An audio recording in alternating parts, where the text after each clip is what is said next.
Hello. हाँ, चलिए बेटा सेटल हो जाएंगे, शांत हो जाएंगे, नोटबुक निकालेंगे सब लोग। आज इलेक्ट्रो ग्रेविटेशन और करंट इन तीनों की प्रैक्टिस करेंगे। करंट का कुछ पार्ट बाकी है आपका, गैल्वेनोमीटर, एमीटर, वोल्टमीटर और मीटर ब्रिज, ये 3-4 चीजें बाकी है। वोल्टमीटर हो गया है, एमीटर बाकी है, बस मीटर ब्रिज बाकी है। ठीक है, तो और अच्छी बात है, थोड़ा सा ही सिलेबस बाकी है। वो पार्ट हम थियरी में कल कवर करेंगे, क्योंकि आज कम बच्चे आए हुए हैं, वो कोई कॉलेज के एग्जाम वगैरह है तो उनका मिस हो जाएगा, इसलिए आज प्रैक्टिस कर रहे हैं। कल वाले क्लास में थियरी कंटिन्यू करेंगे, ठीक है।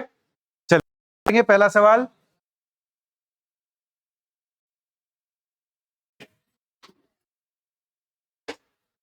नोटबुक निकालिए सब लोग जल्दी से।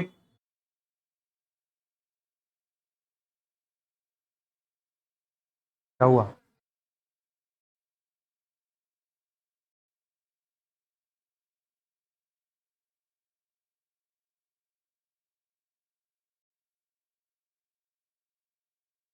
बातें नहीं करनी है बेटा, इंडिविजुअली सॉल्व करेंगे।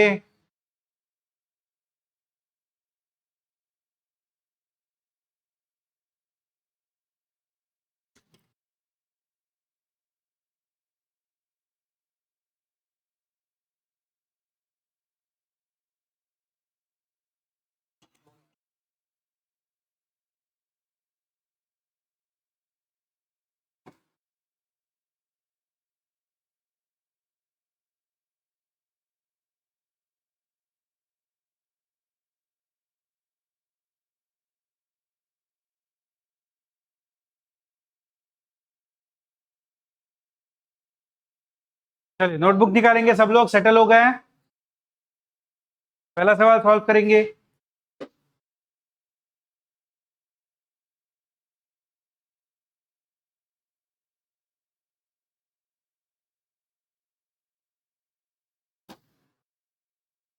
डायग्राम बन गई सबकी?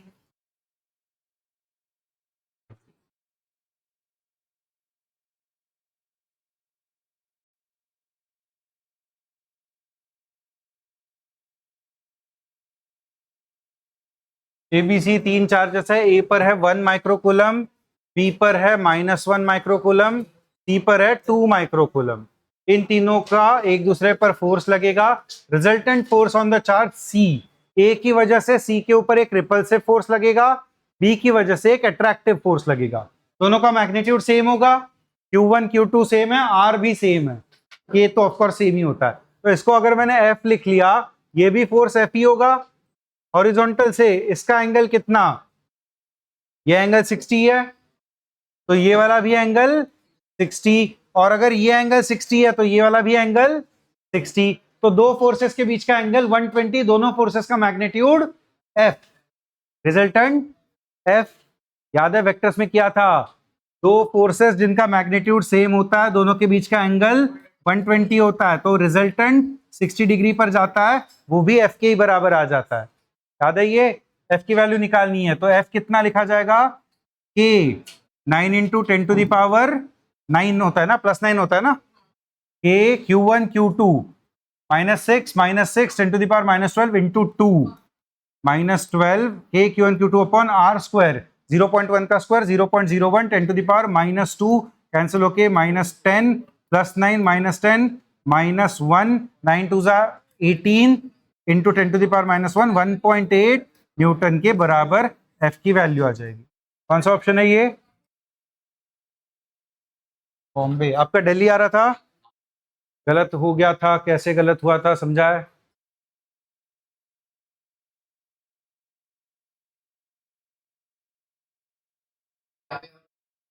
हाँ, cos 60 √3 इंटू 1.8। हाँ, -1/2 नहीं होगा या +1/2 होगा? बेटा ये ध्यान रखो ना, सिंपल मैग्नीट्यूड पर जाना ही क्यों है, मैग्नीट्यूड के फॉर्मूला पे। अगर दो फोर्सेस सेम है, एंगल 120 डिग्री है, तो रिजल्टेंट एफ के ही बराबर होता है, तो सीधे सीधे आंसर एफ ही आ गया। एफ की वैल्यू निकाल ली। मैग्नीट्यूड वेक्टर का रिजल्टेंट उसका मैग्नीट्यूड, इसकी ये पूरी बातें करने की जरूरत ही नहीं है, समझा है? चले आगे। हम सवाल है क्या इसमें?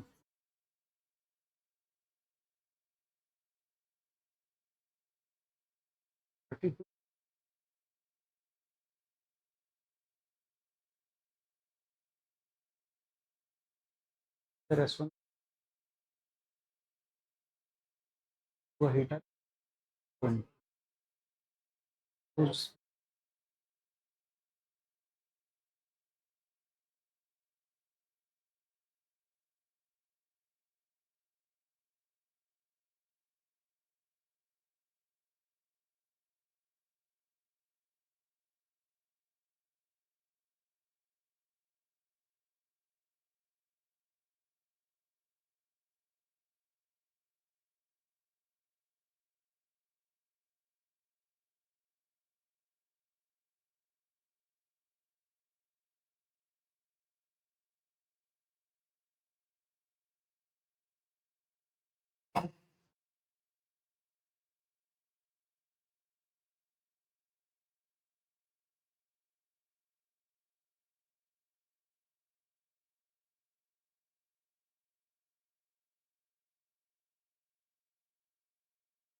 सवाल समझा? चार्ज फ्लो कर रहा है इतना तो समझा। S2 से S1 की तरफ चार्ज फ्लो कर रहा है, हीटर के थ्रू जा रहा है। ठीक है, तो अगर मैं चार्जेस को इस तरीके से फ्लो करवाऊंगा, यहां से Q अमाउंट ऑफ चार्ज इस तरफ आ गया, तो इस सॉलिड स्फीयर पर Q amount of charge accumulate हो गया, और उसके अराउंड एक इमेजिनरी गॉसियन सरफेस का फ्लक्स मुझे दिया है as a function of time. तो अगर मैं φ1 लिख लूंगा, φ1 कितना दिया है, अल्फा टी स्क्वायर। ये क्या लिखा जाएगा, Q in upon epsilon naught, जो भी उसके ऊपर चार्ज आएगा वो charge as a function of time आपको मिल गया, alpha E naught T square. सही बात है, इतना चार्ज इसके ऊपर आ रहा है, मतलब इतना चार्ज इसमें से बाहर जा रहा है, तो इसका जो फ्लक्स लिखा जाएगा वो फ्लक्स गोइंग आउट के लिए उतना घटते जाएगा। तो जैसे जैसे टाइम बढ़ेगा वैसे वैसे उसके ऊपर नेगेटिव चार्ज आते जाएगा, पॉजिटिव चार्ज बाहर जाना या नेगेटिव चार्ज अंदर आना, बात तो सेम ही है। तो इसके ऊपर चार्ज माइनस क्यू आते गया, जिसका रेट है minus alpha E naught T square, minus sign दोनों तरफ आ जाएगा। तो S2 का अगर आप फ्लक्स लिखोगे, ई नॉट डिवाइड कर देंगे तो माइनस अल्फा टी स्क्वायर बन जाएगा। तो कौन सा स्टेटमेंट सही हो गया, electric flux through a close spherical surface around S2 will be minus alpha T square, second statement सही हो गया। थर्ड स्टेटमेंट की बात अगर करोगे, rate of change of electric flux D phi by D T through a close spherical surface around S2, S2 का phi कितना था, फाई 2 आया था माइनस अल्फा टी स्क्वायर के बराबर। तो D phi 2 by D T क्या लिखा जाएगा, -2 अल्फा टी। क्या वो सही होगा, ये भी सही होगा। अब दिख रहा आंसर ऑप्शन दिल्ली होना है, लेकिन पहला ऑप्शन चेक करेंगे, पावर कंज्यूम बाय हीटर। अभी तक आपने करंट की इनफ इंफॉर्मेशन ले ली है, power consume by a resistor, heater के लिए कुछ रेजिस्टेंस दिया होगा ना, if resistance of heater is R, it is a resistor, power consume by resistor is I square R. तो आपको आई निकालना जरूरी है, उसके अंदर से आने वाला charge as a function of time आपको पता है, तो D Q by D T से आपको करंट मिल जाएगा। क्या होगा, D Q by D T which will be equal to I will be equal to 2 alpha E naught T, 2 alpha E naught T के बराबर करंट आ गया। तो पावर कंज्यूम्ड इन रेजिस्टर या heater, power consumed in heater क्या हो जाएगा, आई square 4 alpha square E not square T square into capital R. क्या ये ऑप्शन सही दिया है, तो पहला स्टेटमेंट भी सही हो गया और फाइनल आंसर हो गया all of the options are correct. Clear है, अच्छा सवाल है, थोड़ा बहुत करंट भी मिक्स होकर आ रहा है कंडक्टर्स के साथ। आगे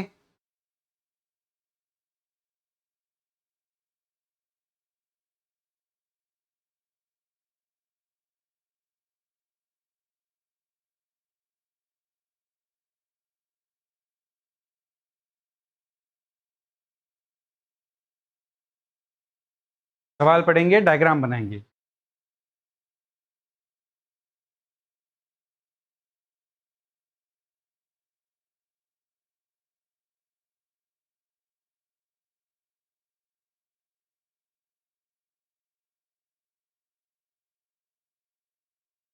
ए कांस्टेंट है, कैपिटल क्यू भी कांस्टेंट है। हाँ,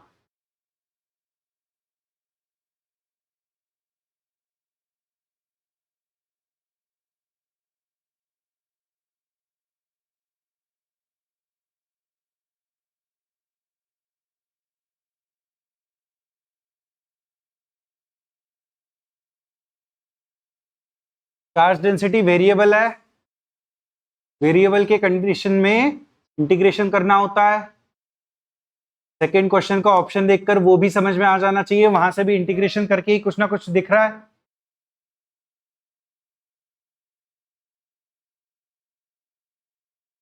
स्फेरिकल चार्ज है तो r डिस्टेंस पे dr विड्थ का एक छोटा सा होलोस्फीयर जिसकी डेंसिटी दी है, जिसका एरिया लिख के, जिसका छोटा सा वॉल्यूम dv लिख के डेंसिटी इंटू छोटा सा वॉल्यूम करके चार्ज लिखा जाएगा। इसको इंटीग्रेट करना होगा 0 से लेकर कैपिटल R। थियरी क्लियर है सबको?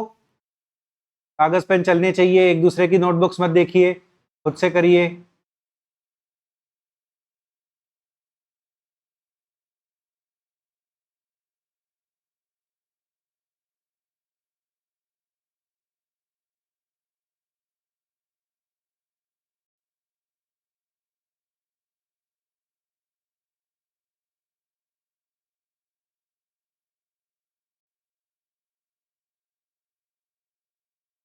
डायग्राम बन गई बेटा सबकी?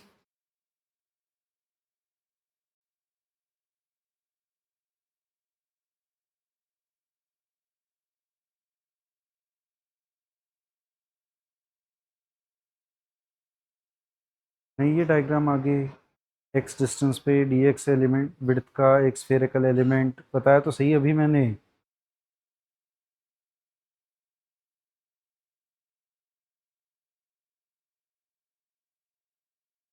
ना डायग्राम बेटा, इंटीग्रेशन के बहुत सवाल किए हैं हमने इससे पहले, डायग्राम तो बनानी आनी चाहिए आपको। थियरिकल एलिमेंट में x डिस्टेंस पे dx विड्थ का एक एलिमेंट लिख लेंगे जिसका छोटा सा वॉल्यूम लिखा जाएगा, उसका एरिया इनटू विड्थ dr। ये किया हुआ है ना इससे पहले। सेंटर से x डिस्टेंस पे या स्मॉल r डिस्टेंस पे एक छोटा सा स्फेरिकल एलिमेंट जिसकी विड्थ हो जाएगी dr, तो इसका छोटा सा वॉल्यूम लिखा जाएगा dv which will be equal to इसका एरिया। कितना होता है स्फीयर का area? 4 pi R square, 4 pi R square into उसकी छोटी सी विड्थ हो जाएगी dr। तो ये छोटा सा वॉल्यूम मिल जाएगा आपको। इस छोटे से वॉल्यूम के अंदर का चार्ज कितना होगा? dq which will be equal to rho into dv, charge density into volume. Rho का फंक्शन क्या दिया है? a in bracket capital R minus small r into 4 pi R square dr का इंटीग्रेशन करके आपको 0 से कैपिटल Q टोटल चार्ज मिलेगा, 0 से कैपिटल R रेडियस का इंटीग्रेशन होके राइट हैंड साइड सॉल्व होगी। ये क्यों नहीं बना पा रहे थे? ये कितनी बार किया इससे पहले? अब आ गया? अब मैथमेटिक्स कर पाएंगे इसके आगे? बताइए पहले सवाल का आंसर।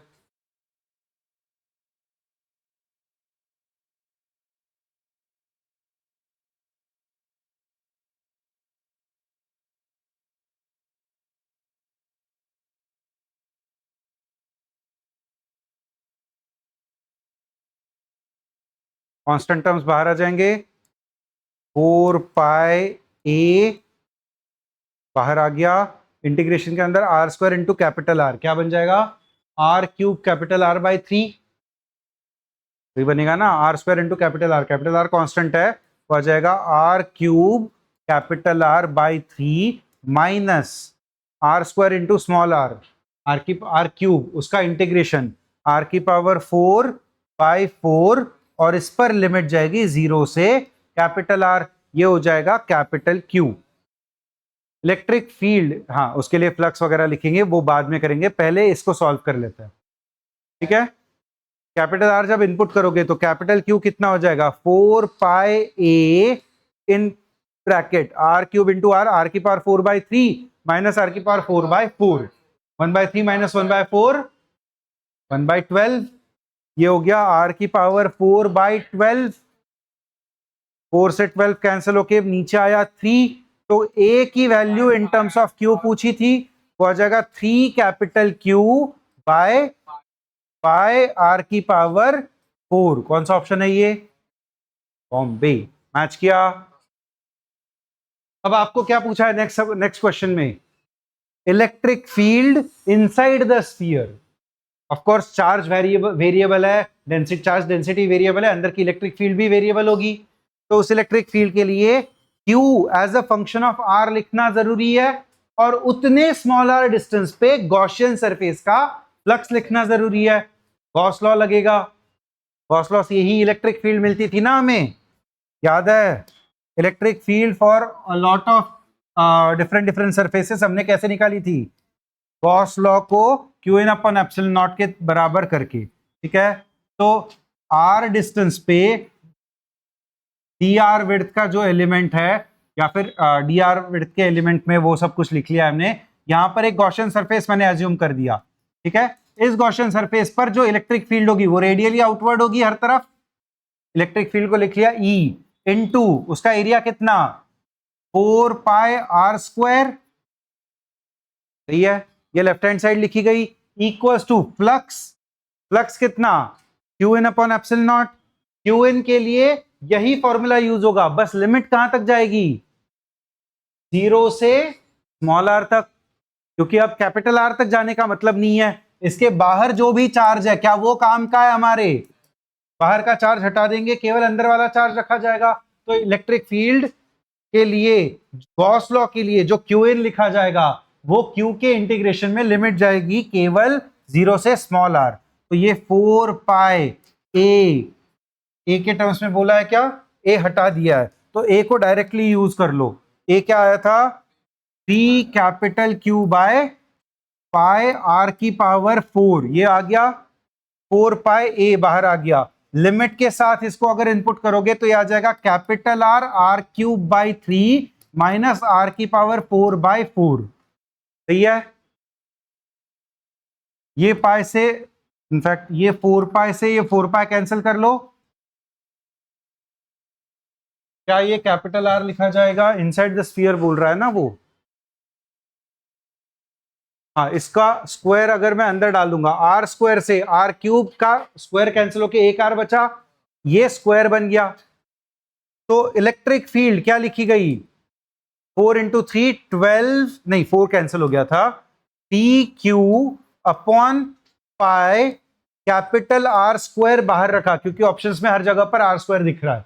ठीक है, एक R स्क्वायर अंदर डाला जाएगा, इसके साथ एक R कैंसिल होके small r upon capital R into 1/3 बचा। सही है, माइनस इसके साथ 1/4 बाहर, R square upon R square, small r upon capital R का होल स्क्वायर। ये टर्म बचा। कौन सा ऑप्शन है ये? T Q upon E not कहां से आया? क्यू ई बाय, हाँ ये केवल क्यू इन लिखा था ना, यहां पर एक एप्सिलॉन नॉट भी बचा था। तो पाई कहां पर गायब हुआ? पाई गायब होना चाहिए था ना कहीं पर, इसका तो पाई बचेगा जो कि यहां पर आ जाएगा।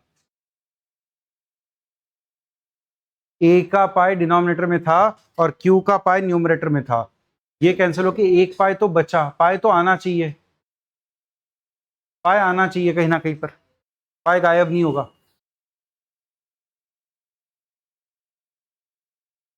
Electric field inside the sphere, area लिखा जाएगा 4 पाई r स्क्वायर। हाँ, Q in upon epsilon naught, Q in के लिए लिखा जाएगा 4 pi A.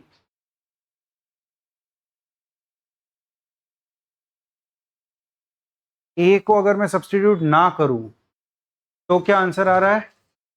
In terms of ए लिख लेता है पहले, फिर बाद में ए को जरूरत पड़ेगी तो सब्सटीट्यूट करेंगे।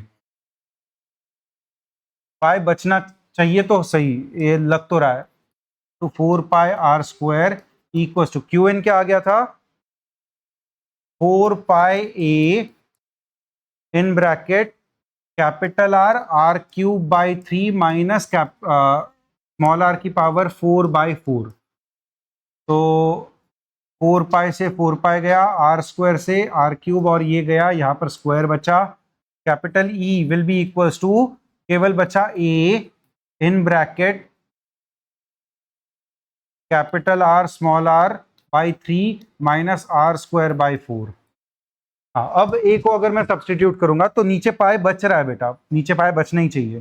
2n अपॉन एप्सिलॉन नॉट भी था इसमें, तो ये नीचे अपॉन एप्सिलॉन नॉट आ गया 3q बाय पाई आर की पावर 4, जिसमें से आर स्क्वायर अंदर रख लिया, यहाँ पर एक आर बचेगा और यहाँ पर अपॉन आर स्क्वायर बचेगा। इस ऑप्शन में इनटू पाई होना चाहिए, तभी जाके ये ऑप्शन सही होगा। हर एक ऑप्शन में अपॉन पाई आना ही चाहिए, ठीक है। वो करेक्शन कर लेंगे, हर एक ऑप्शन में डिनोमिनेटर में अपॉन पाई कर देंगे, तो मोस्ट करेक्ट आंसर कौन सा है? ऑप्शन आगरा। बाकी सब मैच हो रहा है ना वहां पर, 1/3 R by R minus 1/4 R square by small capital R square, बाकी सब मैच कर गया। केवल ये 1 अपॉन पाई बाकी है, जो कि चारों ऑप्शन में मिसिंग है, और वो 2 बार हमने क्रॉस चेक कर लिया, वो दोनों बार आ रहा है, मतलब वो होना ही चाहिए। मैथमेटिकल गलती नहीं है वहां पर कुछ, ठीक है। चले आगे,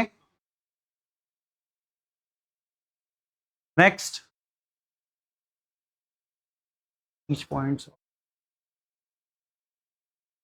पॉइंट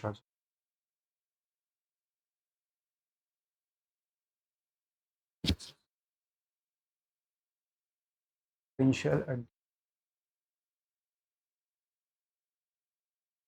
2+1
नहीं, जानबूझ के नहीं है,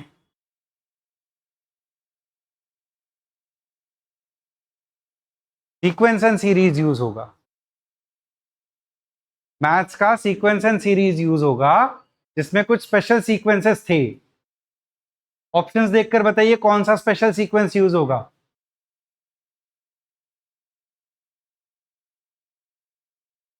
ऑप्शंस देखकर बताइए कौन सा स्पेशल सीक्वेंस यूज होना है। और एलएन, ऑप्शन में एलएन आ रहा है, एलएन ही यूज होना है।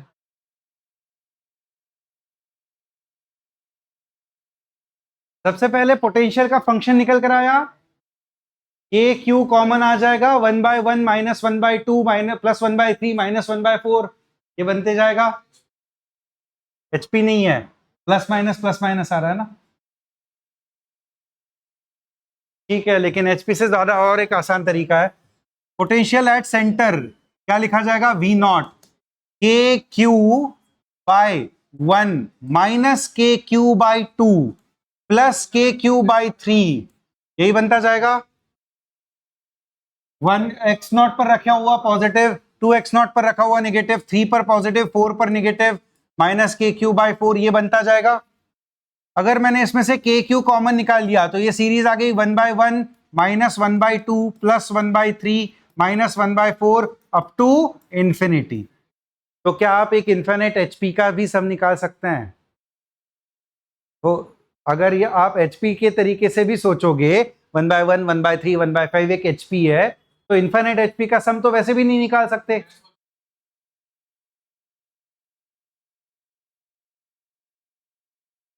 हाँ,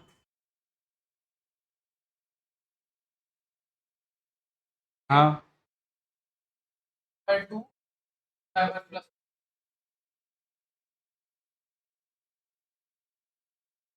वीएन मेथड तरीके से सोच रहे हैं आप, कुछ कैंसिल नहीं होंगे, चीजें कैंसिल नहीं होंगी, नहीं। और एक आसान तरीका है, ऑप्शंस देखिए, ऑप्शंस में कौन सा टर्म आ रहा है जो बाकी सब चीजों से अलग है। 1/4 तो के टर्म्स में है, ln2 दिख रहा है। अब इसमें ln कैसे जनरेट हो सकता है?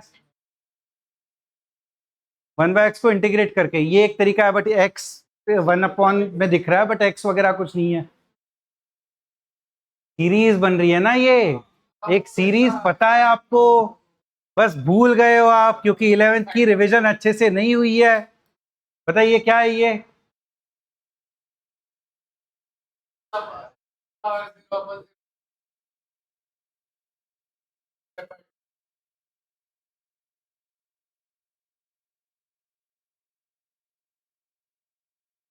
यही तो होती है सीरीज। x की वैल्यू कितनी डाल दो इसमें, तो क्या ये 1/1 -1/2 + 1/3 -1/4 सेम सीरीज बन गई। जब x की वैल्यू मैं इसमें 1 डाल दूंगा तो ये पूरा का पूरा ब्रैकेट क्या बन जाएगा, ln2, जो कि ऑप्शन में आ रहा है। मिल गया आंसर। आगरा कैसे? 1/1 -1/2 + 1/3 अप टू माइनस साइन के साथ up to infinity should be equal to ln1 + 1 ln2। अगर ये सब्सटीट्यूट करोगे तो v0 हो जाएगा, ये x0 भी तो बाहर आ गया ना, हर किसी में 1x0 2x0 3x0 ऐसा था, तो x0 भी बाहर निकाल लिया, ये आ गया kq/x0 ln2। k की वैल्यू 1/4 डाल दो, आंसर आ जाएगा ऑप्शन दिल्ली। मैच कर रहा है? ये अटकाएगा, ये सीक्वेंस अटकाएगी, इसलिए फिजिक्स और मैथ हमेशा हाथों हाथ में चलते हैं, हैंड इन हैंड चलता है फिजिक्स और मैथ। फिजिक्स के 12th के चैप्टर में 11th के मैथ्स का एक टॉपिक का एक स्पेसिफिक फॉर्मूला यूज हो रहा है। समझ में आ रही है ना ये बात? सीक्वेंस एंड सीरीज का एक स्पेसिफिक सीक्वेंस इलेक्ट्रोस्टैटिक्स में यूज हो गया, तो ये होगा, ठीक है, ये पूछा जाएगा ऐसे टाइप का सवाल। आगे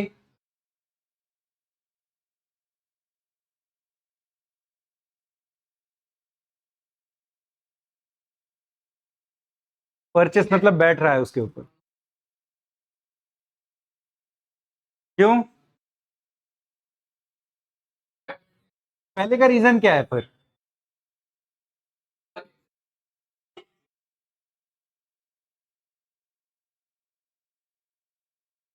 नीचे का, हाँ, तो अगर मैं भी जाके किसी वायर को लटक जाऊंगा तो मुझे भी करंट नहीं लगना चाहिए फिर, लेकिन मुझे तो लगता है। तो फिर भी तो मुझे भी तो लगता ही है ना, मैं किसी लाइव वायर को जाके पकड़ लूं, लाइव वायर का पोटेंशियल सेम ही है, और लटक जाऊं मैं उसके ऊपर, तो भी झटका लगता है। क्यों लगता है फिर, मुझे क्यों लगता है और बर्ड को क्यों नहीं लगता?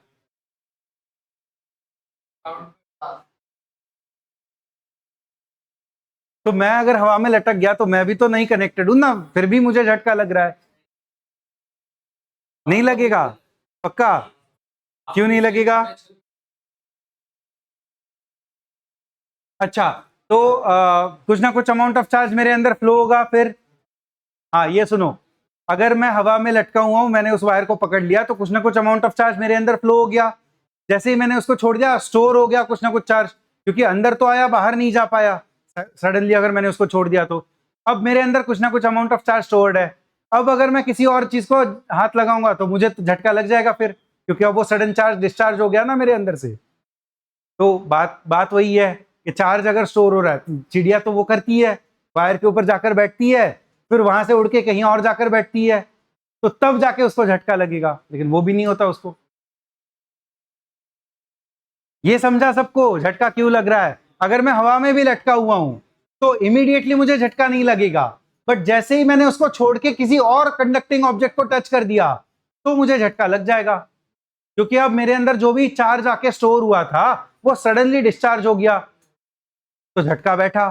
झटका क्या है? Basically sudden change in amount of current, यही झटका होता है। तो ये मुझे तब बैठा जब मैंने मेरे अंदर से चार्ज को फ्लो होने दिया बाहर, अब वो इमीडिएटली हो या थोड़े टाइम के बाद हो, झटका तो तब भी बैठना है। बर्ड के साथ भी वही चीज है, बर्ड आके हाई पावर लाइन पर बैठा, चार्ज उसके अंदर आया, वो उठ के कहीं और जाकर बैठा, मान लो ग्राउंड पर जाकर बैठा, ग्राउंड जीरो पोटेंशियल पर है, तब उसको झटका लगना चाहिए, नहीं लगता।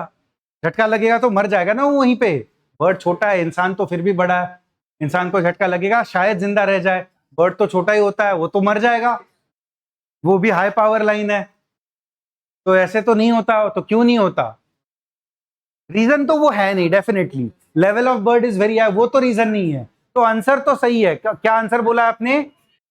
Level of bird is very high from the ground, statement तो सही है, पहला वाला स्टेटमेंट भी सही है, तो करेक्ट एक्सप्लेनेशन नहीं है। आंसर तो बॉम्बे है, बट उसका करेक्ट एक्सप्लेनेशन क्या है? फिर सोचोगे इसके बारे में?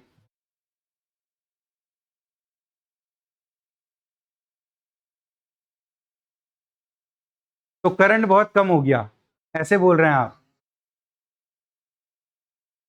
क्या पता, सोचिए, डिस्कस करिए। इसका जो भी रीजन है, केवल आप डिस्कस करोगे आपको पता चल जाएगा कि झटका क्यों नहीं बैठेगा। आपस में डिस्कस करिए, कोई ना कहीं से तो आंसर आ ही जाएगा, या फिर क्लास के बाद मुझे आकर पूछे, मैं बता दूंगा। बट मैं इसलिए जानबूझ के अभी नहीं बता रहा हूं ताकि आप थोड़ा बहुत तो भी सोचो। रेडीमेड टेलर मेड आंसर नहीं मिलेंगे आपको।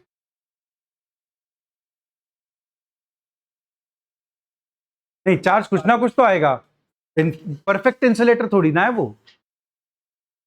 बहुत पास में हो आप आंसर के।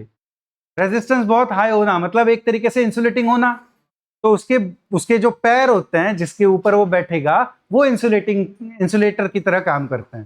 तो नॉट अ परफेक्ट इंसुलेटर, बहुत अच्छा रेजिस्टर एक तरीके से। तो बहुत कम अमाउंट ऑफ चार्ज उसके अंदर आएगा, करंट नहीं होगा, तो फिर उसको झटका नहीं बैठेगा। ये उसके पीछे का रीजन है। जो आप भी बोल रहे थे वो बात सिमिलर ही है। बहुत हाई रेजिस्टेंस अगर हो गया, जो कि प्रैक्टिकली वही होगा, परफेक्ट इंसुलेटर कुछ नहीं होता, तो फिर उसके अंदर करंट नहीं जाएगा, तो झटका भी नहीं बैठेगा। एक तरीके से ग्लव्स पहन पहन के वो बैठ रहा है उसके ऊपर, अपने पैर में ग्लव्स पहन के पंची वायर पर बैठा है, इस तरीके से बात है। तो वो जो भी बात है, जिस भी तरीके से हो रहा है, उसका आंसर ये तो नहीं है कि वो ग्राउंड से बहुत ऊपर है। ठीक है, समझा? हाँ, कौन बोल रहा है? हाँ हाँ, तो वही तो बदला, V square by R, V zero है, डेल्टा वी जीरो है ना। आगे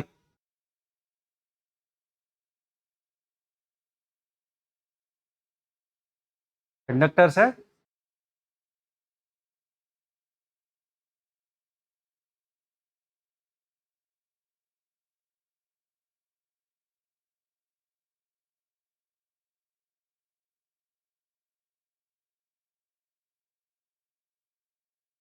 चार्ज किसको दिया है?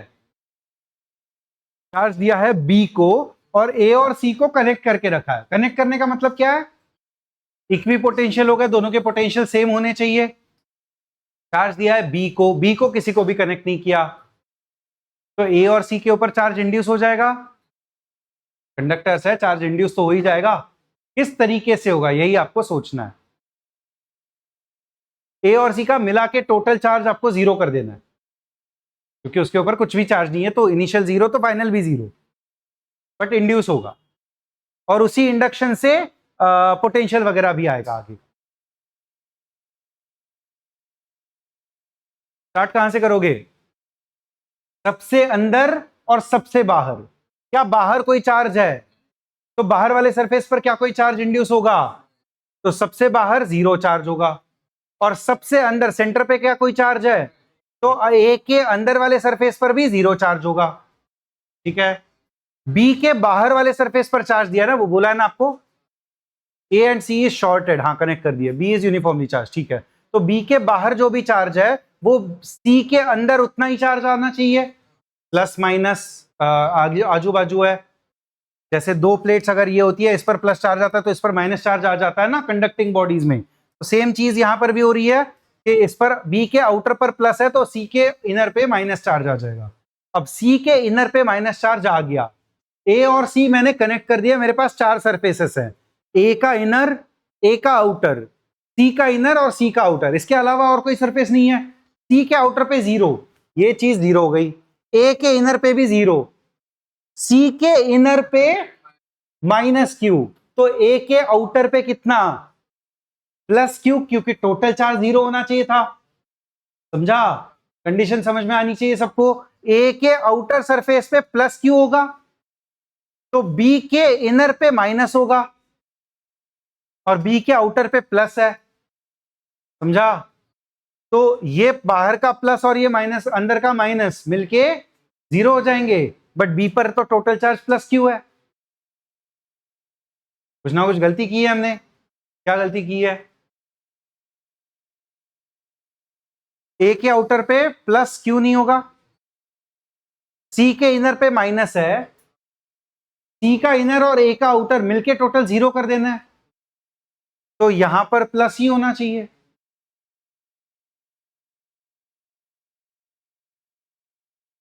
लेकिन चार्ज आया कहां से फिर? चार्ज आने के लिए कुछ ना कुछ तो चाहिए। गलती कहां पर की? स्टार्टिंग में ही गलती की है, और जानबूझ के की है। मैंने ही की है, जानबूझ के की है। स्टार्टिंग कहां से की थी? सबसे बाहर से। क्या बाहर का चार्ज 0 होना जरूरी है? मैं इंफिनिटी पर कुछ चार्ज रख दूं, होता ही है इंफिनिटी पर, आप चाहिए उतना चार्ज रख सकते हो। क्या बाहर का चार्ज 0 होना कंपलसरी है? कौन सा चार्ज 0 होना कंपलसरी है? सबसे अंदर वाला, क्योंकि सेंटर पे कोई चार्ज नहीं है, या फिर अंदर कोई भी चार्ज नहीं है। तो कौन सा चार्ज 0 होना कंपलसरी है? ये चार्ज 0 होना कंपलसरी है, समझा? अब अगर ये चार्ज 0 है, ये चार्ज प्लस है, तो इसके बाहर तो माइनस आना ही है, यहां पर माइनस चार्ज आना जरूरी है। बी के इनर सरफेस पर क्या कोई चार्ज होगा? बी के ऊपर आपने जो भी चार्ज दिया वो उसके खुद के आउटर पर ही आ जाएगा, क्योंकि उसके इनर में बी के स्फीयर के अंदर टोटल चार्ज कितना है, तो बी के सिर्फ सरफेस के इनसाइड पार्ट पर कितना चार्ज इंड्यूस होगा? 0। समझा? नहीं समझा? एक स्फीयर है, उसके अंदर किसी भी जगह पर टोटल चार्ज कितना है? 0। तो इसके इनसाइड वाले सरफेस पर टोटल चार्ज कितना आना चाहिए? यही बात तो हमने ए के इनर पे की थी ना, तो बी के इनर के लिए भी तो सेम ही बात लागू होगी। उस पर भी तो कोई भी चार्ज नहीं है, उसके अंदर भी। तो यहां पर 0, तो यहां पर भी 0, तो ये माइनस तो बाहर प्लस। जा, अब चार्ज डिस्ट्रीब्यूशन सही है। ए प्लस सी का मिला के टोटल चार्ज 0 हो रहा है, बी का टोटल चार्ज मिला के जो गिवन है उतना ही हो रहा है। ए के ऊपर टोटल चार्ज 0, बी का टोटल चार्ज गिवन, सी का टोटल चार्ज 0। ठीक है, समझ में आ रही है बात? तो अब अगर मैं इसके लिए जरा चार्ज वगैरह लिखने की कोशिश करूंगा, चार्ज और कंडक्टर ए कितना हो रहा है? एक सेकंड, पोटेंशियल की बातें नहीं की ना मैंने, पोटेंशियल की बात नहीं की ना अभी तक। पोटेंशियल एट ए कितना होगा? ए और सी का टोटल चार्ज कितना हो रहा है? 0 है, R 2R एंड 4R ना। ए का पोटेंशियल 0 क्यों होगा? बाहर वाले चार्ज की वजह से अंदर का पोटेंशियल कितना होता है? ये चार्ज डिस्ट्रीब्यूशन है, प्लस क्यू चार्ज है, यहां का पोटेंशियल कितना? ए क्यू बाय आर ना, कैपिटल आर, सरफेस पर जितना उतना ही अंदर।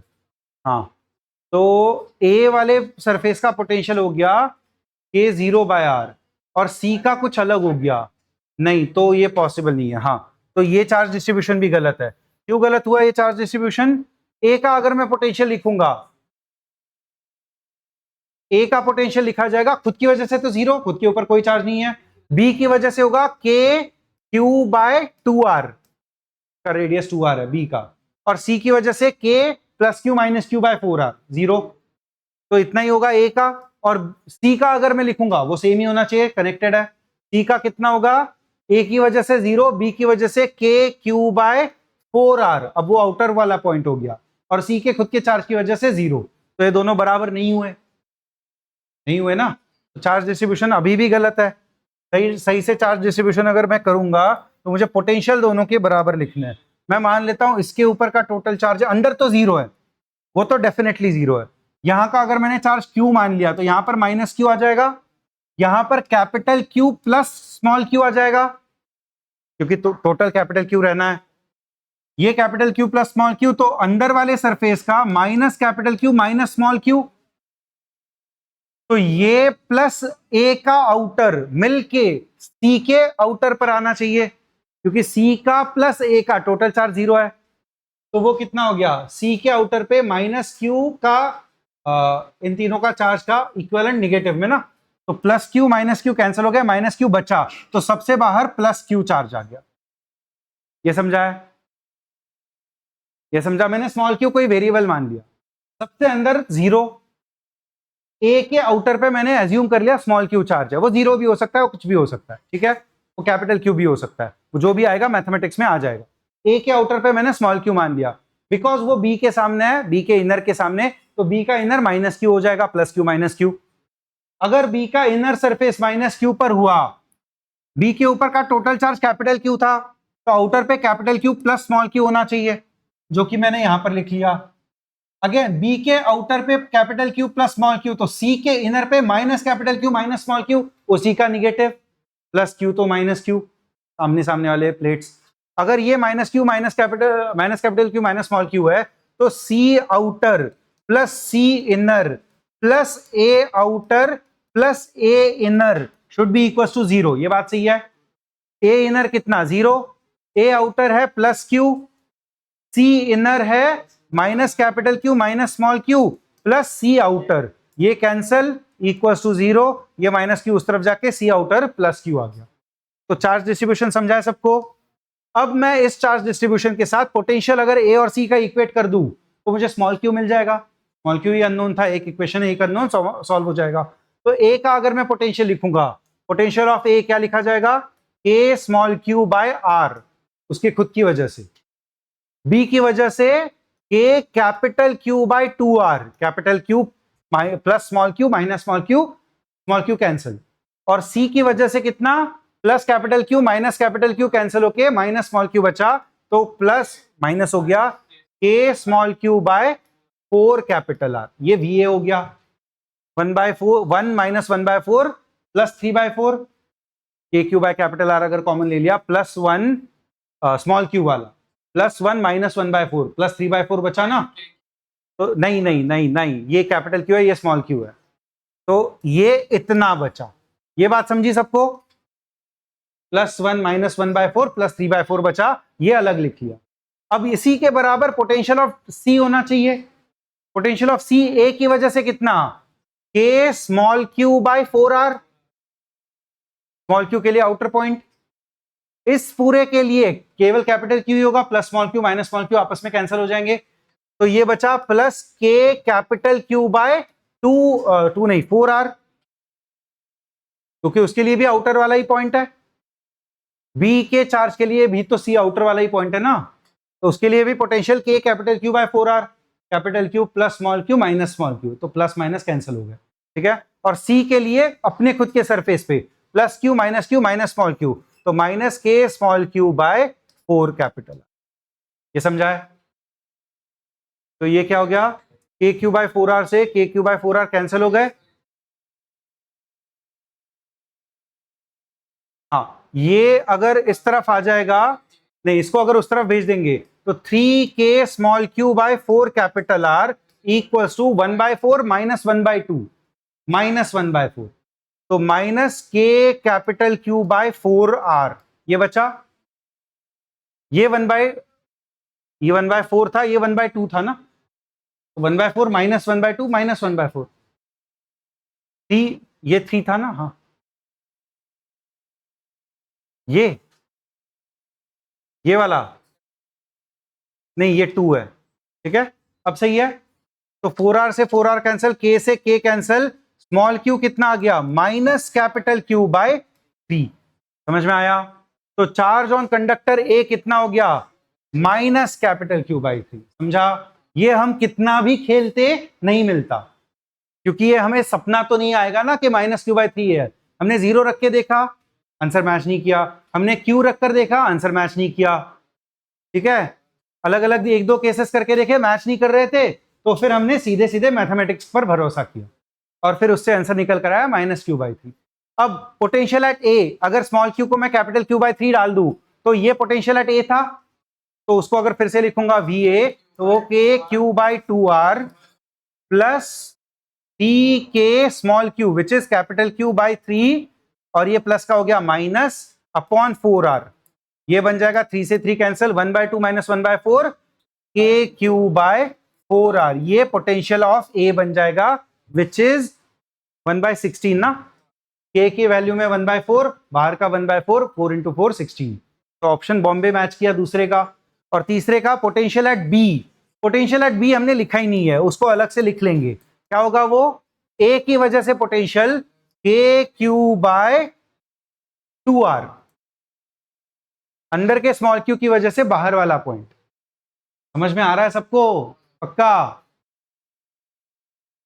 ए के चार्ज की वजह से बी का पोटेंशियल लिख लिया, बी के खुद के चार्ज की वजह से K capital Q by 2r होगा, और सी की वजह से K plus Q cancel, minus Q बचा, के minus small Q by 4r, उसके लिए इनसाइड पॉइंट हो गया। ठीक है, तो इसको अगर आप कैलकुलेट करके लिखोगे तो बताइए ऑप्शन कौन सा मैच कर रहा है। स्मॉल क्यू के जगह पर capital Q minus capital Q by 3 डालना है और बाकी सब कुछ सॉल्व करना है।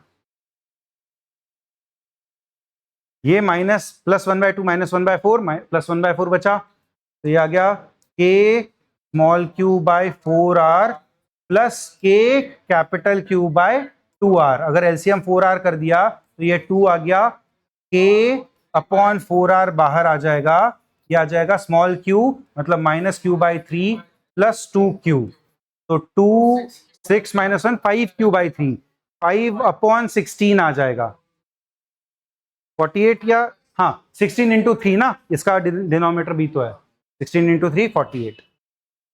क्या खुद से, क्या खुद से, क्यों नहीं किया? कितने लोगों का खुद से करके आंसर आया ऑप्शन चेन्नई? करिए, अगर नहीं हुआ है कंप्लीट तो टाइम दिया जाएगा, कंप्लीट कर लीजिए इसको। ऑप्शन चेन्नई मैच करना चाहिए, यहां तक मैं लेकर आ गया हूं। स्मॉल क्यू के जगह पर minus capital Q by 3 input कर दो, कैलकुलेट करो, के की वैल्यू 1/4 पर एप्सिलॉन नॉट डालो, ऑप्शन चेन्नई मैच करना चाहिए। करिए जल्दी से खुद से सब लोग।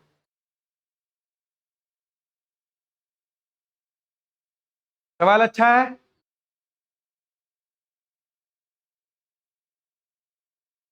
हो गया?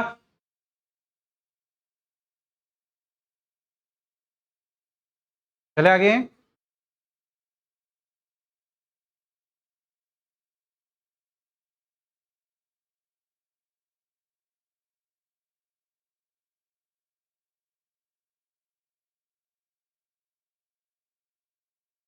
इन्फिनिट नेटवर्क के क्वेश्चन सॉल्व किए ना? पहले लूप को छोड़ के पीछे का सब कुछ फिर से आर इक्विवेलेंट के बराबर होता है, याद है ये? कागज पेन चलते हुए देखना चाहिए सबका।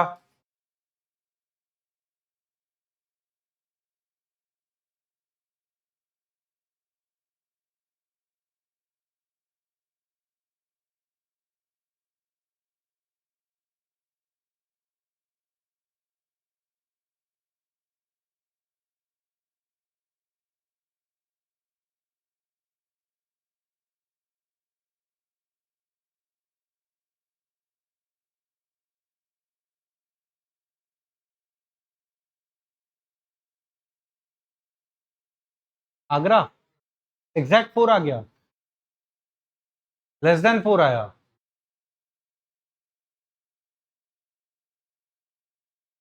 आर इक्विवेलेंट और 2 पैरेलल में लगे ना, वर्टिकल वाला 2।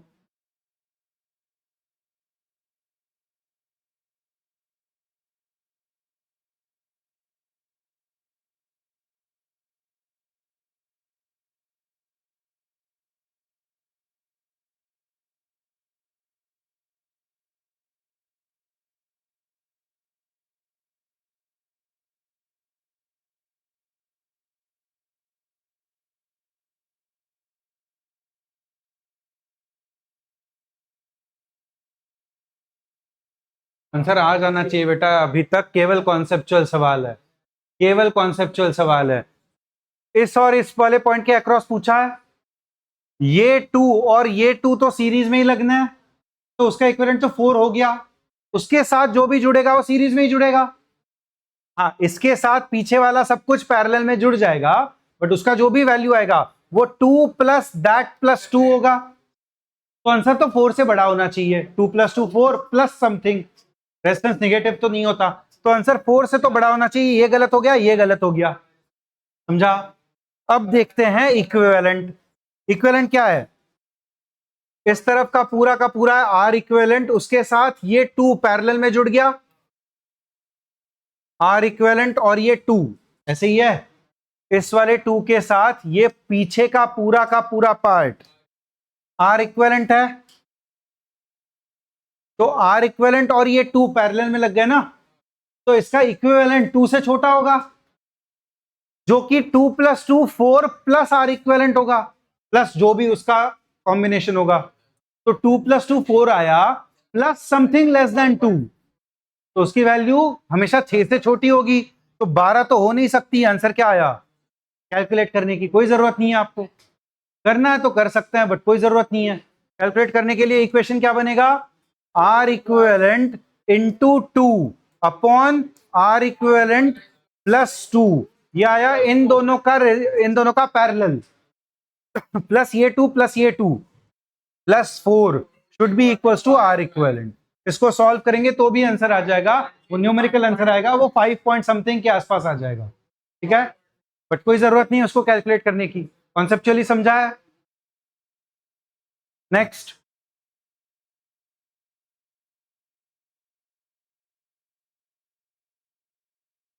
पावर के सवाल हो गए ना, पावर का कॉन्सेप्ट हो गया, v²/r और r²r, v इंटू आई हुआ है। किलोवाट एनर्जी क्या होता है पता है?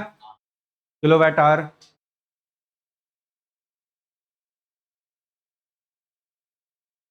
यूनिट से भी कर सकते हैं, बट याद रहेंगे तो रखेंगे तो ज्यादा अच्छा होगा, टाइम बचेगा थोड़ा सा।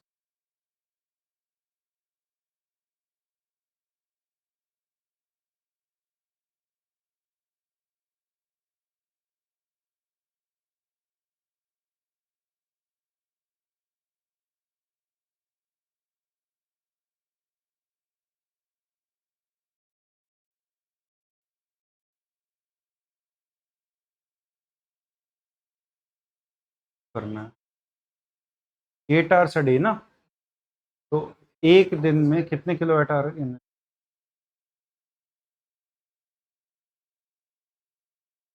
60 वाट की एनर्जी एक सेकंड में यूज हो रही है। ये करने की जरूरत ही नहीं है, आर निकालने की कोई जरूरत नहीं है। एक सेकंड में वो 60 वाट की एनर्जी कंज्यूम कर रहा है, रेटेड पावर रेटेड वोल्टेज दिया तो वही एज्यूम करेंगे। एक सेकंड में 60 वाट, तो 1 आवर में कितना? 3600 इंटू 60 वाट। अगर 1 2 3, अगर ये तीनों अगर मैं हटा दूंगा तो वो कितना हो जाएगा? 1 2 3 इतना किलोवाट, 216 किलोवाट की एनर्जी एक सेकंड में यूज हो रहा है। तो ऐसे कितने आवर्स यूज हो रहे हैं? 8 आवर्स यूज हो रहे हैं। 216 इंटू 8, इतनी एनर्जी यूज हो गई एक दिन में। ऐसे 30 दिन, कितनी हो गई? 30 इंटू 8 इंटू 216 किलोवाट, ठीक है। अगर इतनी एनर्जी यूज हो गई, किलोवाट आवर्स में अगर आपको इसको कन्वर्ट करना है तो अपॉन 3600 कर लो, अपॉन ही होगा ना, किलोवाट इंटू सेकेंड्स है ना, ये किलोवाट तो पावर होगी, ये एनर्जी लिख रहे हैं, इंटू सेकेंड्स है, सेकेंड्स को आवर में कन्वर्ट करना है, अपॉन 3600 हो जाएगा, ये किलोवाट आवर हो गया। इंटू कितना कर देना है उसका यूनिट? 1.25, तो एक जीरो यहीं पर कैंसिल, 36 से अगर कैंसिल करेंगे तो ये बचेगा 6, ये बचेगा 10, और क्या 6 3 18 इंटू 8/10, ये नंबर क्या हो गया? 18 इंटू 8/10 इंटू 1.25 को 5/4 लिख सकता हूं, 5 2 10, 4 2 8, आंसर आ जाएगा 18। वो रेजिस्टेंस वगैरह निकालने की कोई जरूरत नहीं है सवाल में, ठीक है, आ रहा है सिंपली कैलकुलेट करके। नेक्स्ट,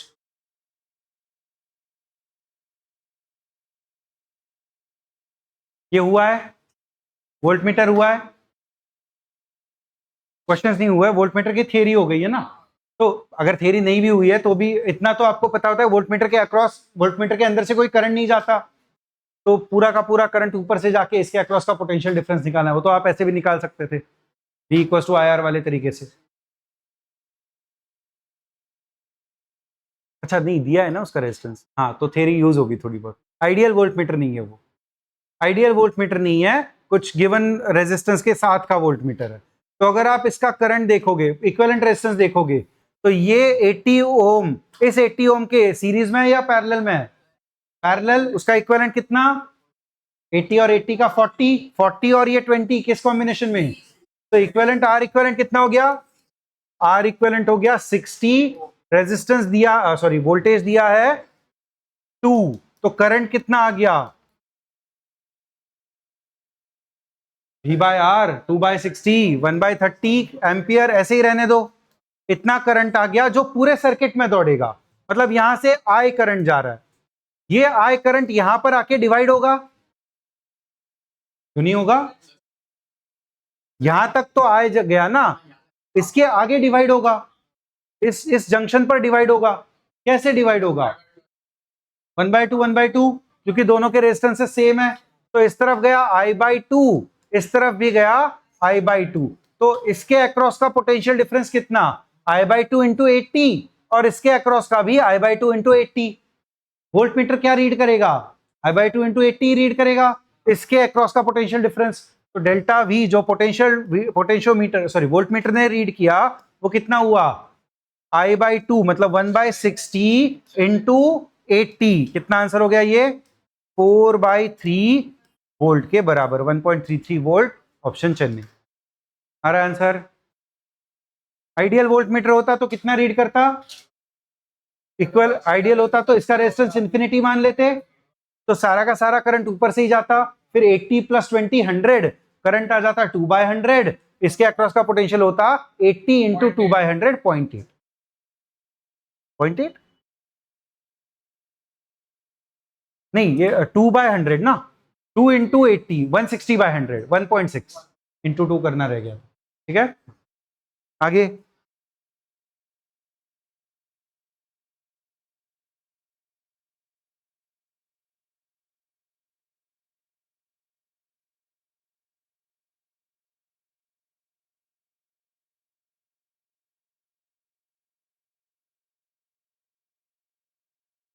अप्रोच बताइए पहले।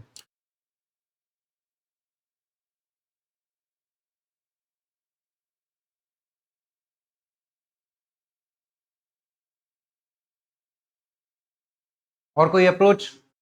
एक अप्रोच ये आया है कि कौन सी बैटरी डोमिनेटिंग होगी वो चेक करेंगे, कौन सा करंट ज्यादा बड़ा होगा ये चेक करेंगे। और कोई अप्रोच है? कैसे करेंगे बाय द वे वो?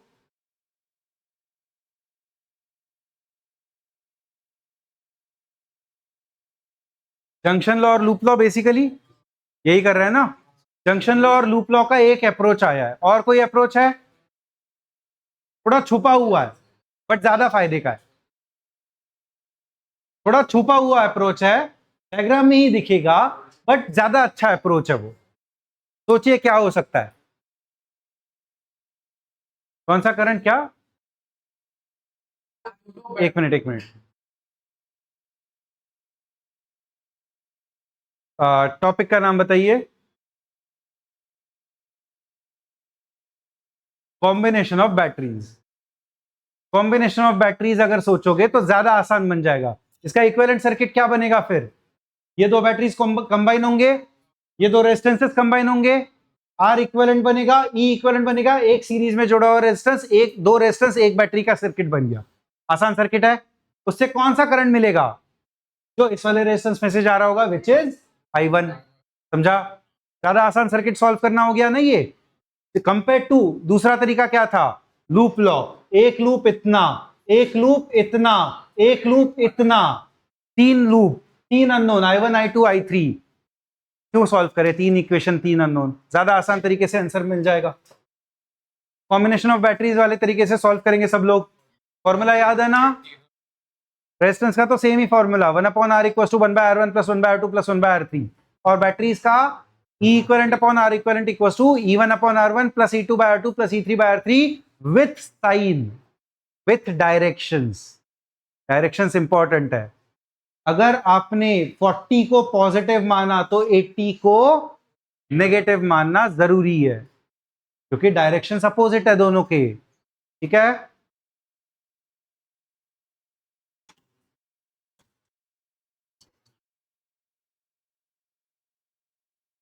सॉल्व करेंगे फिर सब लोग।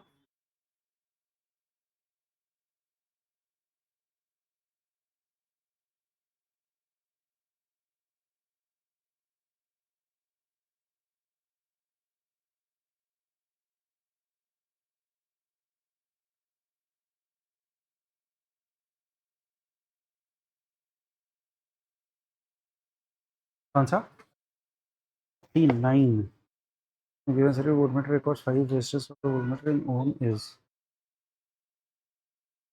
records 5। हाँ तो A to B के अक्रॉस का पोटेंशियल डिफरेंस 5 वोल्ट है, तो गिवन 10 वोल्ट है तो इसके अक्रॉस का भी 5 वोल्ट ही होगा, तो इसमें से जाने वाला करंट मिल गया 5 वोल्ट का पोटेंशियल, 50 ओम का रेजिस्टेंस 1/10 या 10 V equals to I into R नीचे 1/10, इसका करंट 1/10 आया। इसमें से जाने वाला करंट कितना है, पोटेंशियल डिफरेंस 5, रेजिस्टेंस 100, तो 5/100 मतलब 1/20, तो नीचे वाले में से जाने वाला पोटेंशियल है 1/20 करंट, सॉरी आगे जाने वाला है 1/10, तो दोनों का डिफरेंस ऊपर से आएगा ना, कितना होगा, अरे सिंपल है, आगे 1/10 जा रहा है, पीछे से 1/20 आ रहा है, 1/10 माइनस 1/20, 1/20 ही आधा ही तो है ना, तो ऊपर से 1/20 आया, उसका पोटेंशियल डिफरेंस भी 5 है, पोटेंशियल डिफरेंस 5 है, करंट 1/20 है, रेजिस्टेंस कितना होगा V इक्वल्स टू IR। हाँ R इक्विवेलेंट कितना आया, वो तो आसान है 1/20, 1/20 या 20, 40 और 40 का 20 आ जाएगा। हाँ बेटा बातें नहीं करेंगे, सर्किट को अगर आप रीड्रॉ करोगे तो ऊपर वाला रेजिस्टेंस एज इट इज 30 ओम के बराबर, यहां से करंट इस तरफ जा रहा है ये बताया, मैंने वही एज्यूम कर लिया, ठीक है। नीचे वाला सर्किट पहले रीड्रॉ कर लेंगे, बेटा बातें नहीं करेंगे, शांत रहिए थोड़ा। ये एक रेजिस्टेंस 40, उसी की तरफ बैटरी, ये दूसरा रेजिस्टेंस 40, फिर अपोजिट बैटरी, और इसके अक्रॉस का ये दो एंड्स ऐसे यहां पर कनेक्ट होंगे, ठीक है। इसका इक्विवेलेंट अपॉन आर इक्विवेलेंट अगर लिखेंगे तो वो कितना हो जाएगा, ई इक्विवेलेंट अपॉन आर इक्विवेलेंट कितना, 40 और 40 का इक्विवेलेंट 20, तो ये डिनोमिनेटर में 20 इक्वल्स टू, मैंने ये करंट अगर लेफ्ट साइड से ऊपर जा रहा है, बेटा बातें नहीं करेंगे, अच्छा सवाल है, ध्यान दीजिए थोड़ा सा, अगर यहां से करंट ऊपर जा रहा है तो इस कॉम्बिनेशन से इस तरफ करंट जाना चाहिए, तो मैंने उस तरफ जाने वाला पोटेंशियल पॉजिटिव मान लिया, विच इज ऊपर वाला कितना है, वो 40 को मैंने पॉजिटिव माना, तो प्लस 40 अपॉन R1 भी 40 ना, प्लस E2, अब ये निगेटिव होगा, ये होगा माइनस 80 अपॉन 40, ये वैल्यू कितनी आ गई 1 माइनस 2 -1, तो E इक्विवेलेंट सरासर आ गया -1 इंटू 20, -20 के बराबर। -20 का मतलब क्या है, उसकी इक्विवेलेंट बैटरी राइट साइड को है, तो करंट वो राइट साइड को से पुश करेगा, तो ये I1 की वैल्यू माइनस होगी। I1 की जो डायरेक्शन उन्होंने यहां से ऊपर बताई है, नीचे वाला पूरा कॉम्बिनेशन करंट राइट साइड से ऊपर पुश कर रहा है, तो वो करंट ऐसा घूम के आ रहा है, मतलब I1 की डायरेक्शन उन्होंने गलत बोली है, तो I1 का आंसर नेगेटिव में आएगा, तो आगरा और चेन्नई गलत हो गए। समझा नहीं समझा, पक्का, मुंह टेढ़ा क्यों किया फिर आपने, नहीं समझा है तो बता दीजिए ऑनेस्टली, पक्का समझा सबको, करंट निगेटिव ही आना चाहिए I1 का, क्योंकि बैटरी उल्टी लग गई।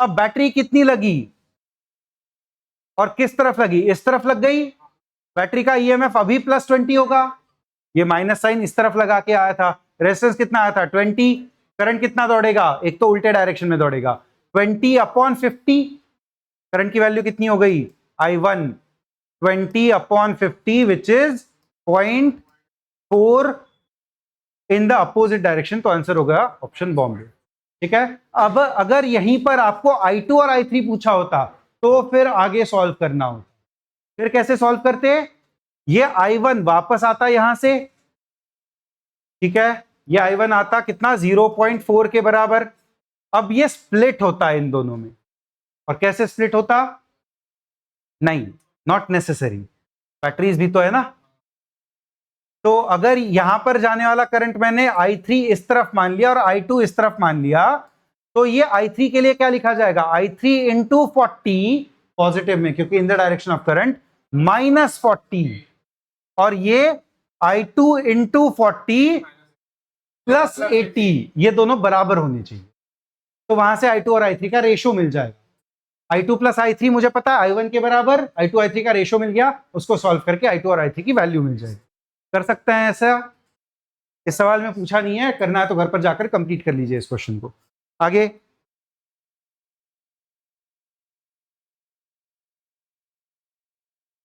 एमीटर हुआ है, थ्योरी हुई है, हाँ गैल्वेनोमीटर ही है वो, गैल्वेनोमीटर की थ्योरी हुई है, वोल्टमीटर हुआ है तो वो तो होनी चाहिए। माइक्रो एमीटर को वो गैल्वेनोमीटर मान लो, बहुत छोटा करंट मेजर कर रहा है वो गैल्वेनोमीटर ही होगा।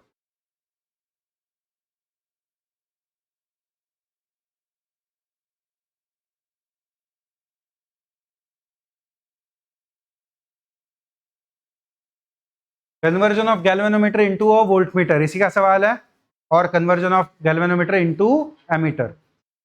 एमीटर कैसे बनाया जाता है, रेजिस्टेंस को पैरेलल में लगा के, और वोल्टमीटर बनता है रेजिस्टेंस को सीरीज में लगा के। तो जो भी नंबर्स दिए हैं उसके साथ वोल्टेज की रेंज विथ सीरीज रेजिस्टेंस, ये ऑप्शन सही है। वोल्टेज की range with series resistance, ammeter की रेंज विथ पैरेलल, एमीटर की range with parallel, options connections wise तो सही है, नंबर्स के साथ चेक करेंगे। तो क्या बोल रहा है वो, 50 माइक्रो एम्पियर की रेंज है फुल स्केल के लिए, एज अ रेजिस्टेंस ऑफ 100। तो एक गैल्वेनोमीटर है जिसका रेजिस्टेंस है 100 और उसका पीक करंट है 50 माइक्रो एम्पियर। तो अगर मैंने इसके साथ एक रेजिस्टेंस जोड़ दिया सीरीज में, मतलब मैं इसको वोल्टमीटर बना रहा हूं, ठीक है, आर एस सीरीज रेजिस्टेंस मैंने इसके साथ जोड़ दिया, तो करंट तो अभी भी उतना ही जाएगा। तो ये अपने पूरे के अक्रॉस का पोटेंशियल जो मेजर करेगा वो वोल्टमीटर के जैसा होगा, वोल्टमीटर के बराबर होगा।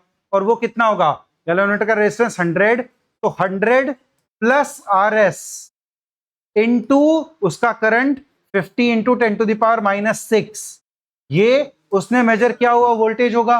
ऑप्शंस में नंबर इनपुट करके देखिए, अगर वोल्टेज 10 आना है, अगर वोल्टेज 10 आना है तो रेजिस्टेंस 200 किलो ओम सही होगा।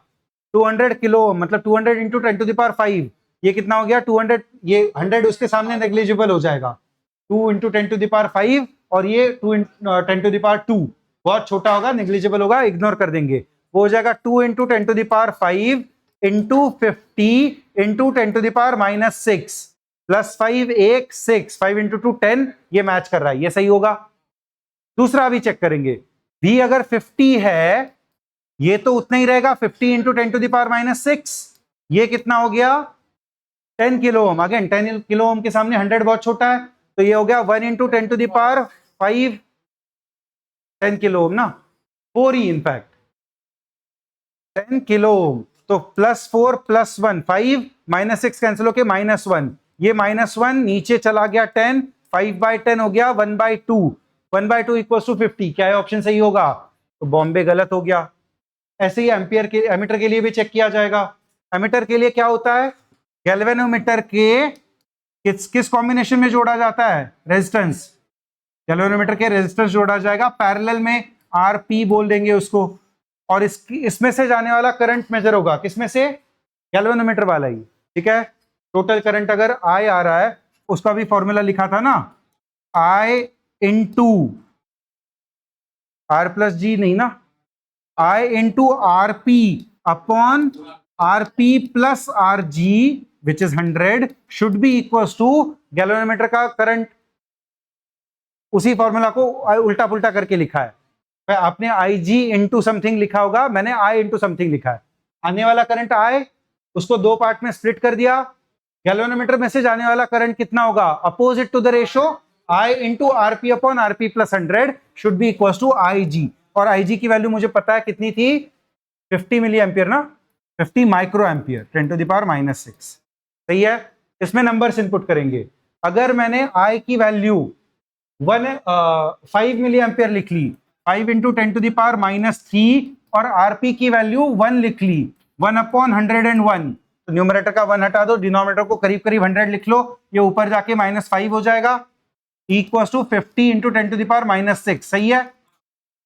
ये एक जीरो हटा के -5 हो गया, 5 इंटू 10⁻⁻5, 5 इंटू 10⁻�5, चेन्नई ऑप्शन सही हो गया। ऐसे ही डली वाला भी चेक करेंगे, अब करंट है 10 milli ampere, 10 into 10⁻⁻3 into resistance है 1 किलो ओम, यहीं पर दिख रहा है गलत होगा, 10⁻+3 अपॉन 10⁻+3 + 100 1100 इक्वल्स टू 50 इंटू 10⁻⁻6, दिख रहा है ये गलत होते हुए, +3 -3 कैंसिल हो गया, ये कैसे भी 10⁻⁻6 के बराबर नहीं होगा, तो आंसर होगा आगरा एंड चेन्नई। ठीक है, आ रहा है सबका आंसर, इसी तरीके से चेक किया जाएगा। नहीं, दोनों टिक होंगे ना, हाँ मल्टीपल करेक्ट होगा, मुझे नहीं पता कहां से लिया हुआ है, ऑप्शंस बोला है ना, कॉम्बिनेशंस, हो सकता है मल्टीपल करेक्ट।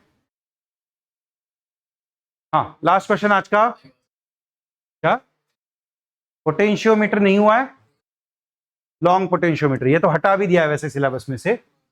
हाँ, ग्रेविटेशन के कुछ नहीं किया ना, 2-3 सवाल ग्रेविटेशन के भी कर लेते हैं। Masses and radius of Earth and Moon are इतना इतना इतना इतना, their centers are at distance d apart. Minimum speed with which a particle of mass m should be projected. Artemis 2, यही है ना Artemis 2, यही तो किया था। अर्थ है, मून है, मून का मास m2, मून की रेडियस r2, अर्थ का मास m1, अर्थ का मास m1, अर्थ की रेडियस r1। क्या पूछा है? The minimum speed with which a particle of mass small m should be projected from a point midway between two centers so as to escape to infinity. दोनों के Midway से इस तरफ भेजना है ताकि वो इंफिनिटी पर पहुंच जाए। नहीं, थोड़ा अलग है, आर्टेमिस पर यहां से यहां पर भेजा था, ये मिडवे से इंफिनिटी जा रहा है। तो क्या किया जाएगा? एनर्जी कंजर्वेशन, सेंटर पे पोटेंशियल एनर्जी नहीं, जीरो क्यों? सेंटर पे बोला है, नल पॉइंट पे नहीं ना, सेंटर पे पोटेंशियल एनर्जी लिखनी है। इसका ये डिस्टेंस कितना हो जाएगा? r1 प्लस r2/2, आधा डिस्टेंस है ना, total r1 plus d, sorry नहीं, minimum speed with which a particle of mass m should be projected from a point midway between the two centres.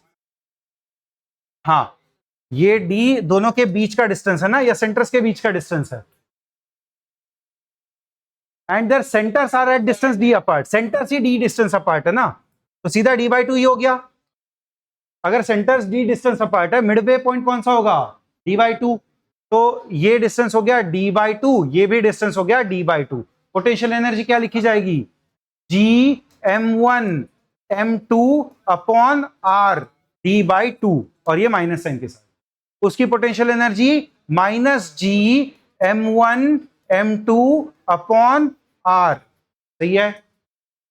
ये total potential energy at this point हो गई, plus kinetic energy half small m v square, velocity पूछिए ना, should be equals to, infinity पर जाने के बाद potential energy कितनी, और काइनेटिक भी 0, जस्ट पहुंच रहा है, ये अज्यूम करेंगे। तो ये दोनों को अगर बराबर कर देना है, इसको इक्वल कर दो, ये दोनों प्लस हो जाएंगे अपोजिट साइड में जाके। ठीक है, ये आगे का 0 + 0 हटा ही दो, समझा है?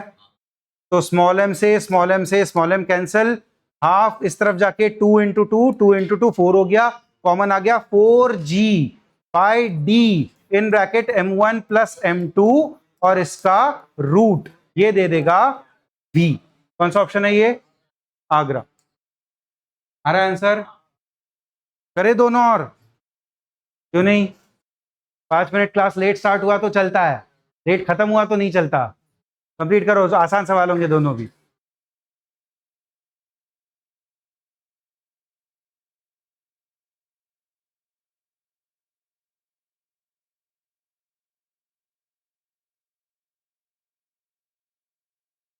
एक्सेलरेशन ड्यू टू ग्रेविटी का फॉर्मूला है 1 आ रहा है, capital G m upon r square, यही फॉर्मूला है।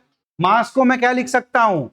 डेंसिटी इंटू r क्यूब, जो भी बाकी के नंबर्स होंगे वो कैंसिल ही होने हैं, या r स्क्वायर और r क्यूब कैंसिल होके r बचा, तो रेशो किसका लिखना है? G भी कांस्टेंट ही है, वो भी कैंसिल ही होना है, रो इंटू r का ही रेशो लिखना है। रो का रेशो क्या है? 3:2 इंटू r का रेशो 2:3। क्या आंसर आया? आ गया। नेक्स्ट,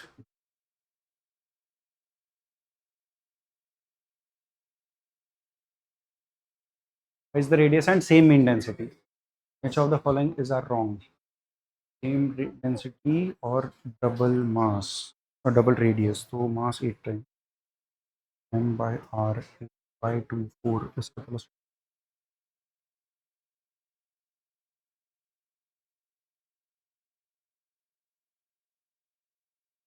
तो तुक्का मत मारो, कैलकुलेट करके बताओ। फॉर्मूला पता है इसके वेलोसिटी का? √2g m/r, under root 2g m/r। तो अगेन √2g तो कांस्टेंट है, वो तो दोनों में कैंसिल ही होना है। मास को मैं क्या लिख सकता हूं? Density into r³ upon r, बाकी के कांस्टेंट्स 4/3 पाई कैंसिल ही होने हैं। ये पहले की एस्केप वेलोसिटी ρr², दूसरे की ρ2r²। तो क्या चीज का रेशो लिखना है आपको? ρ1r1 ρ2r2। डेंसिटी सेम बोली है, डेंसिटी सेम बोली है। ρ1 से ρ2 कैंसिल हो गया, रेशो क्या आ गया? r1² अपॉन r2² का रूट, मतलब r1 अपॉन r2 का रूट। ये क्या आ जाएगा? 1/2। किसका रेशो था ये? VE अपॉन VP, यही था ना? अर्थ के डबल रेडियस बोली थी ना? कौन सा? ACDQ। अच्छा रॉन्ग पूछा है क्या? तो VE इक्वल टू VP/2 है ना? तो दिल्ली तो सही हो गया, ABC आंसर है। ABC आंसर है, क्योंकि दिल्ली वाला स्टेटमेंट सही हो गया। VE इक्वल टू VP/2 बन गए ना? तो बॉम्बे सही है, बाकी के सॉरी दिल्ली सही है, ABC गलत है। क्लियर है? चलिए आज यहीं पर रुकेंगे, कल थ्योरी कंटिन्यू होगी। कल कोई एग्जाम नहीं है ना किसी का? क्लास कॉलेजेस के एग्जाम्स खत्म हो गए हैं, कल से थ्योरी कंटिन्यू होगी।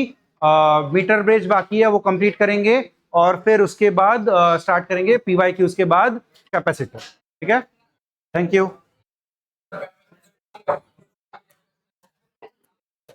कैपेसिटर की